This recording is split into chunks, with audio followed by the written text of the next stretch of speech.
Welcome to AP US History. This is Chapter 25. We're looking at World War II.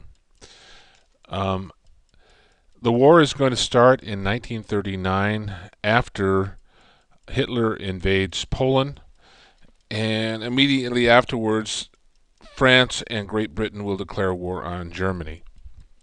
The war will last for 6 years. It will be one of the most costly wars in human history. Poland surrendered in 1939 after a brief stint in the war.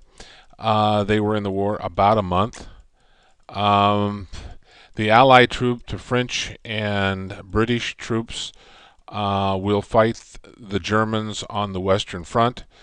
Within a few weeks, the British and French forces are routed by the Blitzkrieg, by this lightning war that the Germans will institute. Fortunately for Great Britain, they were able to evacuate most of their troops from the continent, but unfortunately, they will stand alone against the Axis powers. This shows a picture of Winston Churchill holding the line. Now Britain is all alone. One of the things that occurs after Dunkirk, um, Great Britain will be looking for allies but not find any. The Blitz was an aerial attack by the Germans during World War II, and this was supposed to soften up the British, bring them to their knees, eventually pave the way for an invasion from the continent from the Germans onto the island of Great Britain. Fortunately for the Brits, they will win this battle of the air superiority during World War II, and they will turn back the tide of the Luftwaffe, the German Air Force. During the air raids, people spent hours in the subways as a way to avoid the bombing above. Uh, Churchill really is the man of the hour for Great Britain. He has a determination. Essentially, he says to his people that they will fight to the last man, woman, and child. And he will never, never, never give up. Um, this shows a picture of the Royal Air Force that fought back the Luftwaffe. Um, the United States is going to stay out of the war. It isn't until 2 years later, approximately, on December 8th, 1941, that the United States will declare war. On December 7th, 1941, the Japanese will have a sneak attack on Pearl Harbor, and the next day, FDR will call for a declaration of war. Immediately after we declare war on Japan, the Axis powers, Germany and Italy, will declare war on the U.S. The British are thrilled to have the Americans as allies, and they convince the Americans that they should fight the Germans first and the Italians, and then later concentrate on the Japanese. So we will fight two fronts during World War II, one in the Pacific and one in the Atlantic. Declaration of the UN, January 1st, 1942. Representatives of 26 nations met in D.C., and they signed the Declaration of the United States and the United Nations, which will serve as the foundation for the UN in 1945. They pledged to the principles of the Atlantic Charter, that is, people will no power that took land aggressively will stand. They believe that there will be no separate peace. Yesterday, December 7th, 1941,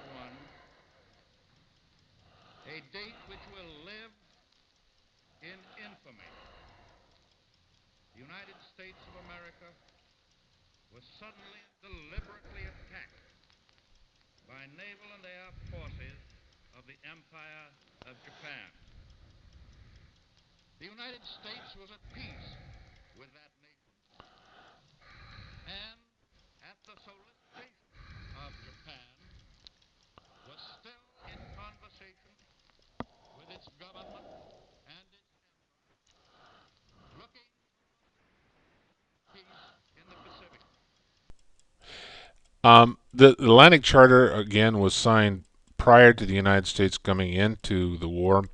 It was a friendship treaty signed in August 1941. Um, this was several months before Pearl Harbor. It solidified the alliance. It was fashioned after Wilson's 14 points, and it called for a League of Nations type organization, which will become known as the UN. Japanese goals during World War II: conquest of the Pacific. And it seems as though nothing will stand in their way in the early part of the war. They take Guam, Wake Island, the Gilbert Islands by the end of December. Uh, Japanese will control Singapore, the Dutch East Indies, the Malaya Peninsula, Hong Kong, Burma by the spring of 42. This is going to give them a tremendous advantage in terms of rice and also petroleum products. The Philippines are taken in 1942. General MacArthur is forced off the island. He promises the Filipino people that he will return. In terms of resources that they gained, they will control 95% of the world's raw rubber, 70% of the tan, and 70% of the rice production. So this is going to give the Japanese a tremendous boost in their war economy. Singapore falls shortly after attack by the Japanese. The British believe that there's no way that someone will be able to take the Philippines or the Singapore, but in a matter of months, it will fall. Corregidor, the U.S. will surrender. There's the Bataan Death March, where 70,000 Filipinos and Americans are marched off to a prison camp, and many of them will die along the way. Oil from the Dutch East Indies fueled their war machine. The rice will feed their soldiers. At this time, they dominate almost a half a billion people. They played the Asian bitterness card against the European colonial rule. They came up with what they call the Greater East Asia Co-Prosperity Sphere. That is, we'll all work together as long as the Japanese are number one. They recognized the independence of Burma, Vietnam, and Indonesia. All these areas were former colonies. This picture shows in the red line the extent that the Japanese had expanded to this time in August 1942. Americans prepare for war. We're not really ready for war. We've been lulling ourselves into believing that we could protect ourselves and no one would attack us. We have two oceans to protect us. We've scaled back our military. Now we have to get mobilized. Selective service was instituted, and if you were from 18 to 65, you were eligible for registration. About 258,000 women will join the Women's Army Corps. The WAVES, appointed for voluntary emergency services. The WAF, the Women's Auxiliary Ferries Squad. These were women who flew planes to the war zone. Women will have a tremendous part in the war effort, taking the jobs over for the men so they can go overseas, and also taking the non-combatant roles in the military. By the end of the war, we have 16 million men and women. 1 million blacks will serve in segregated unions, just as they had done in World War I. Amazingly enough, only about 5,500 Americans refused to register and were jailed. When your number was called, you were supposed to report.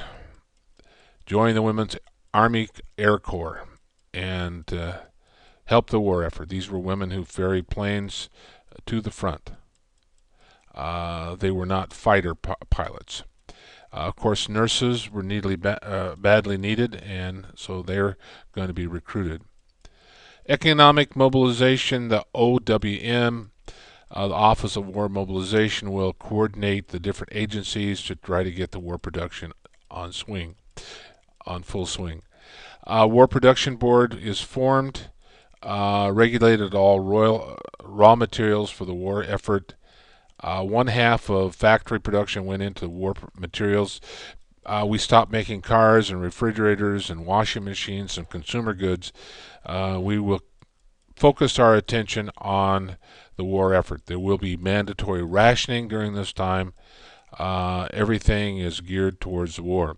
By 1943, America was producing twice as much goods as all enemy countries combined. So once we got our production rolling, we're just going to overwhelm the Germans, the Italians, and the Japanese. Rosie the Riveter is a program that started where they recruit women into factory jobs. 5 million women will join the labor force. There'll be posters and advertisements encouraging women to work outside the home, to take jobs to help the war effort. And so women will fill the ranks. And this is going to be an important step for women's rights because they're going to be seen as equal to men. They'd gotten the right to vote in 1920. Now they're going to be part of the working force. Women's pay increased, but still below men's pay. At the end of the war, women were encouraged to return to homemakers, but a lot of them stayed in the working force. California, particularly part of the Sun Belts, Texas, Florida, Arizona, New Mexico, certainly these places where you had good weather is where they located a lot of the factories, particularly in California. Controlling inflation and production, more people were working but fewer consumer goods. So people are going to be, there's going to be full employment. The depression is over. Everyone is working. The people are crying for workers. But there's nothing you can spend your money on, particularly. You couldn't buy a new car or refrigerator, so forth. The War Labor Board sought to maintain workers' standards of living. It was formed to keep peace between industry and unions. Office of Economic Stabilization froze prices and imposed rationing so that people were not going to profit from other people's misery. Everyone would be treated equal in terms of buying things, and no one was going to gouge people on prices. Well, let's stop right there, and then we'll come right back.